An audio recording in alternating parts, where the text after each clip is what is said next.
আর একটা কথা বলি, আমার কিছু জিজ্ঞেস করুন, আমি সব করেছি। এমন কোন পাপ নাই যে পাপ আমারে দিয়ে হয় নাই। তোমার রহমত দিয়ে তুমি জান্নাতে পাঠাবা, তোমার দয়ায় জান্নাতে যেতে চাই, আমল দিয়ে না। পারবেন বলতে?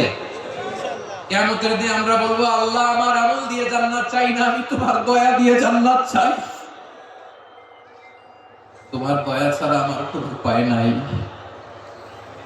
কারণ আল্লাহ যদি বিচার করে, বাঁচার কারো উপায় নাই। আল্লাহ যদি বলে ফেলেন তুই এটা করলি কেন, ওখানে গেলি কেন, কোরআনে 1000 বার নিষেধ করলাম তারপরেও এই পাপে জড়ালি কেন, এরকম প্রশ্ন ছুড়ে দিলে আমার উত্তর আছে?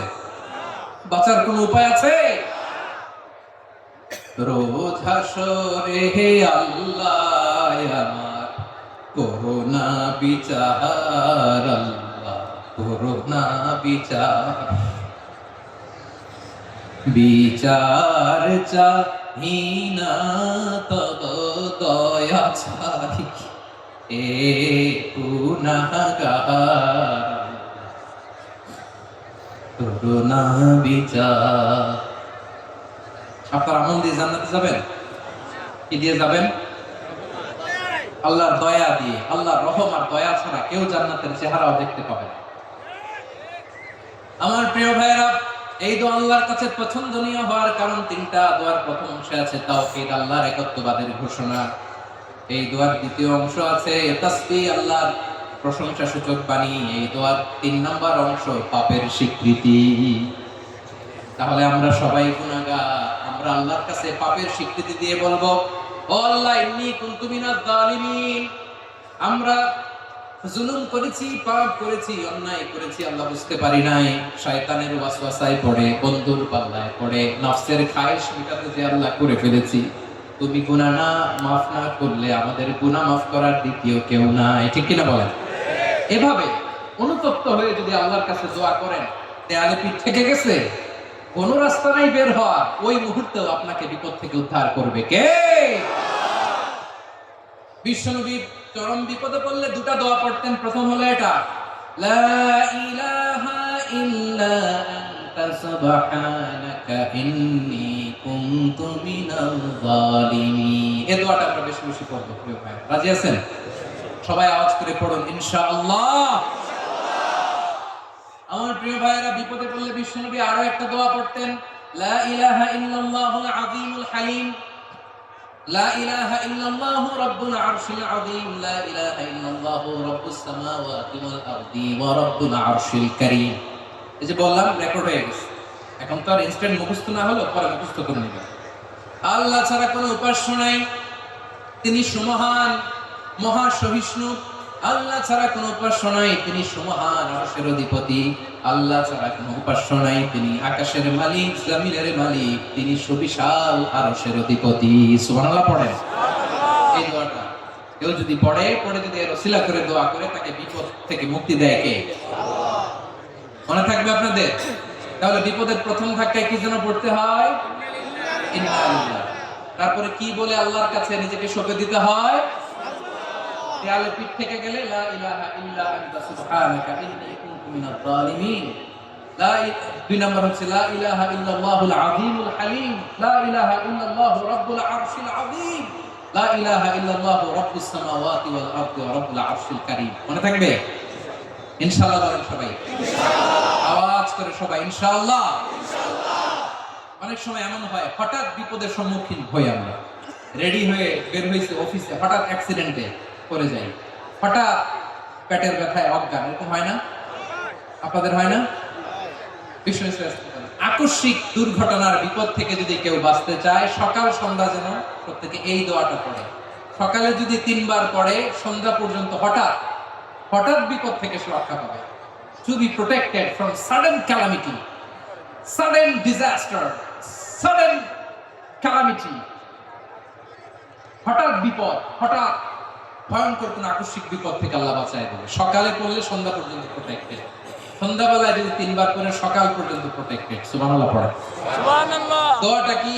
দোয়াটা হচ্ছে বিসমিল্লাহিল্লাযী লা ইয়াদুররু মা ইসমিহি শাইউন ফিল আরদি ওয়ালা ফিস সামাই ওয়া হুয়াস সামিউল আলিম। ছোট না, অনেক ছোট, মুখস্থ করবেন। বিসমিল্লাহিল্লাযী লা ইয়াদুররু মা ইসমিহি শাইউন ফিল আরদি ওয়ালা ফিস সামা। ওই আল্লাহর নাম নিচ্ছি যে আল্লাহর নামের বরকতে আকাশ জমিনের কোনো কিছু কারো কোনো ক্ষতি সাধন করতে পারে না। তিনি সর্বশ্রোতা, সর্বজ্ঞ। সুবহানাল্লাহ পড়েন। সুবহানাল্লাহ পড়বেন এই দোয়াটা। বিসমিল্লাহিল্লাযী লা ইয়াদুররু মা ইসমিহি শাইউন ফিল আরদি ওয়ালা ফিস সামাই ওয়া হুয়াস সামিউল আলিম। ফজরের পরে 3 বার, মাগরিবের পরে 3 বার যদি কেউ পড়ে প্রোটেক্টেড, যে কোনো হঠাৎ বিপদ থেকে প্রোটেক্টেড। প্রোটেক্ট করেন কে? ওই আল্লাহর নাম নিচ্ছি যে আল্লাহর নামের ওসিলায় আকাশ জমিনের কোনো কিছু কোনো ক্ষতি করতে পারে না। সুবহানাল্লাহ পড়েন। আচ্ছা, এবার আমাদের জীবনে দুশ্চিন্তা আছে না নাই বলেন?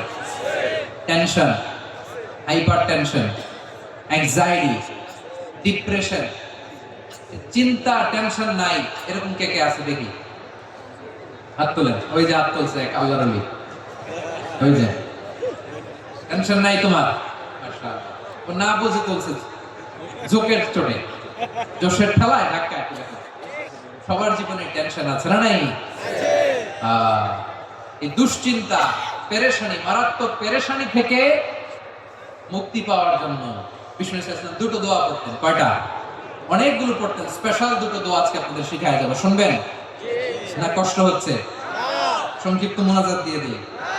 ওরে আল্লাহ, আমি তো 9:30 ক্রস করে ফেলছি মাসুদ ভাই, কালে করে নিই আর কয়েক মিনিট।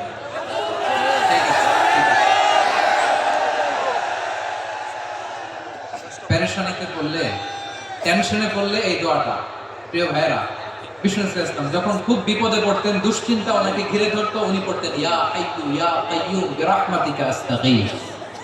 ইয়া হাইয়্যু ইয়া কাইয়্যুম বিরাহমাতিকা আস্তাগীথ। ইয়া হাইয়্যু ইয়া কাইয়্যুম, এ শাশ্বত অবিনশ্বর, এ চিরঞ্জীব, বিরাহমাতিকা আস্তাগীথ, তোমার রহমতের উসিলায় তোমার কাছে ফরিয়াদ করি। এটা করতেন। আবার আরেক বর্ণনায় এসেছে ইয়া হাইয়্যু ইয়া কাইয়্যুম বিরাহমাতিকা আস্তাগীথ আসলিহ লি শা'নি কুল্লাহু ওয়া লা তাকিলনি ইলা নাফসি তারফাতা আইন। আসলিহ লি শা'নি কুল্লাহু, আল্লাহ আমার সবকিছু আপনি সেটেল করে দেন। আমাদের সব ঝামেলা সেটেল করে দিতে পারে কে? আমরা তো সেটেলমেন্টের জন্য এসপি সাহেবের কাছে যাই, ডিসি সাহেবের কাছে যাই, অমুক ভাইয়ের কাছে যাই, তমুক ভাইয়ের কাছে যাই। এই দোয়া পড়লে আরশের উপর থেকে আপনার ম্যাটার সেটেল করে দিবে কে? তাহলে পড়বেন ইয়া হাইয়্যু, এ চিরঞ্জীব। হাইয়্যু মানে চিরঞ্জীব, যিনি চিরকাল বেঁচে থাকবেন, মরবেন না। আল্লাহ মরবেন? তার কোনো লয় আছে? হয় আছে? সূরা রহমানে আল্লাহ বললেন কুল্লু মান আলাইহা ফানি ওয়া ইয়াবকা ওয়াজহু রাব্বিকা যুল জালালি ওয়াল ইকরাম ফাবিআইয়ি আলাই রাব্বিকুমা তুকাযিবান। জমিনে যা আছে সব ফান, ভ্যানিশ হয়ে যাবে, নিশ্চিহ্ন হয়ে যাবে, শেষ হয়ে যাবে, সব বিলুপ্ত হয়ে যাবে, একজন ছাড়া। জোরে বলেন তিনি কে? ইয়া হাইয়্যু, আমার সাথে আওয়াজ করে পড়েন ইয়া হাইয়্যু ইয়া হাইয়্যু ইয়া কাইয়্যুম ইয়া হাইয়্যু ইয়া কাইয়্যুম বিরহমাতিকা আস্তাগীথ আসলিহ লি শা'নি কুল্লাহু ওয়া লা তাকিলনি ইলা নাফসি তারফাতা আইন। এভাবে দোয়া করলে আপনাকে বিপদ মুক্ত করবে কে? আল্লাহ। এই দোয়াটা কেন পছন্দ আল্লাহর কাছে? কারণ এখানে আল্লাহর দুটো সুন্দর নাম আছে, গুণবাচক নাম, আল হাই, আল কাইয়্যুম, এই দুটো নাম আছে এখানে। আবার এই দুইটা আয়াতুল কুরসির অংশ। আয়াতুল কুরসির শুরুতে এটা আছে না নাই? হ্যাঁ, আছে না নাই? 3 নাম্বার কারণ এটা ইসমে আযম। কোন দোয়াটা ইসমে আযম? যে দোয়া ওসিলায় দোয়া করলে আল্লাহ দোয়া ফেরায় না। অনেকগুলো মত আছে, সবচেয়ে ভ্যালিড মত হচ্ছে এটা, ইয়া হাইয়্যু ইয়া কাইয়্যুম, এর ওসিলা দিয়ে দোয়া করলে দোয়া কবুল করে কে? আল্লাহ। 2 নাম্বার, বিশ্বনবী মারাত্মক বিপদে পড়লে আরেকটা দোয়া পড়তেন, আল্লাহুম্মা ইন্নী আবদুক। আগে দোয়াটা পড়ি, শুনেন। আল্লাহুম্মা ইন্নী আবদুক ওয়া ইবনু আবদিক ওয়া ইবনু আমাতিক নাসিয়াতি বিয়াদিক মাদিন ফিয়া হুকমুক আদলুন ফিয়া কাদাউক আসআলুকা বিকুল্লি ইসমিন হুয়া লাক সাম্মাইতা বিহি নাফসাক আও আনজালতাহু ফি কিতাবিক আও আল্লামতাহু আহাদাম মিন খালকিক আও ইসতা'সারতা বিহি ফি ইলমিল গায়বি ইনদাক আন তাজআলাল কুরআনা রাবি'a কলবি ওয়া নূরা সাদরি ওয়া জালাআ হুজনি ওয়া যাহাবা হাম্মি। সুবহানাল্লাহ পড়েন।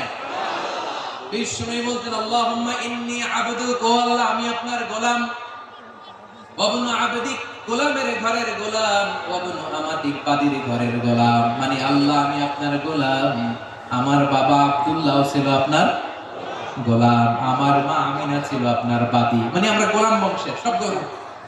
নিজের এর চেয়ে আর ছোট করে আল্লাহর কাছে উপস্থাপন করা যায় না ভাইরা? কথা কি বুঝতেছেন? নিজেকে এর চাইতে ছোট, নগণ্য আর তুচ্ছ করে আল্লাহর সাথে প্রেজেন্ট করা যায়? বিষ্ণু বললেন ও আল্লাহ আমি আপনার গোলাম, গোলামের ঘরের গোলাম, দাসীর ঘরের গোলাম। নাসিয়াতি বিয়াদিক, আমার মাথার চুলের ছুটি আপনার হাতের মুঠোয়। আপনি ডানে টান দিলে আমি ডানে যেতে বাধ্য, আপনি বাঁয়ে টান দিলে বাঁয়ে যেতে বাধ্য। সুবহানাল্লাহ বলেন। পিছনে দুই একজন ভাই দাঁড়ালেন কেন? হ্যাঁ, বসুন। জায়গা চেঞ্জ করতেছে, সেই দুপুর থেকে বসে আছে আমি জানি জানি।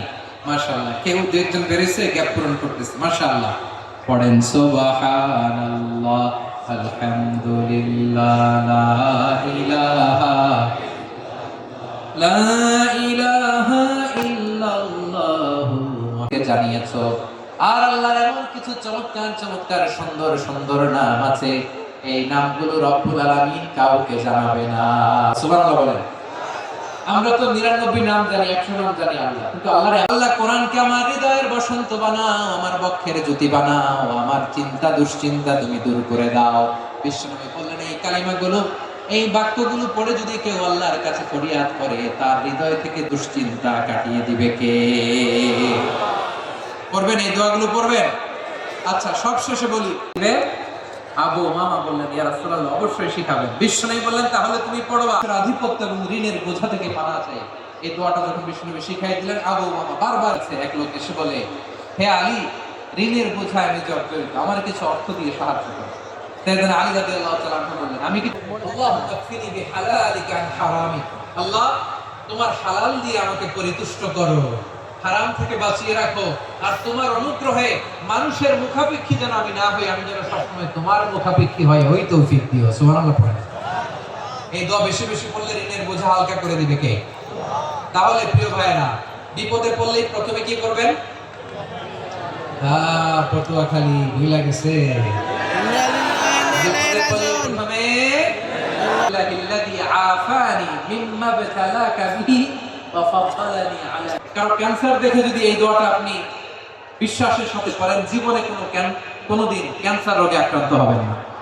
দুর্ঘটনা দেখে যদি পড়েন, ওই দুর্ঘটনা আপনাকে স্পর্শ করবে না। যে কোনো কারো বিপদ দেখে যদি কোনো বিশ্বাসী বান্দা এই দোয়া পড়ে, বিশ্বনবী বলেন লাম ইউসিবহু যালিকাল বালা, ওই বিপদ তাকে আর ধরবে না।